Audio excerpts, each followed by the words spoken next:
There are a number of users who are reporting problems with the screen of their iPhone 15 Pro Max. Specifically, it is a problem that apparently keeps part of the image on the screen, commonly known as a screen burn-in. This can become a common problem with OLED displays after a long time of use at very high brightness levels and especially with a static image.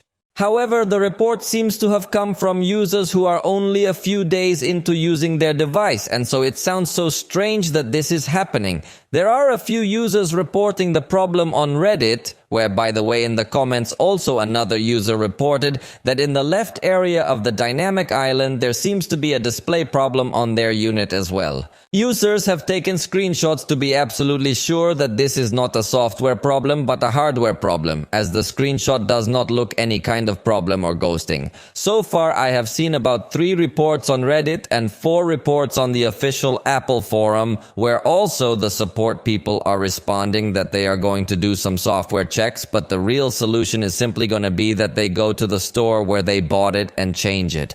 Let's hope that this process goes smoothly, because normally Apple usually gives good support after the purchase, but it is definitely quite strange that a few days after releasing your device, the screen presents this kind of problems. Some dare to mention that this is simply created by users who want to defame Apple. You tell me what is your opinion and if you have had a problem of this style.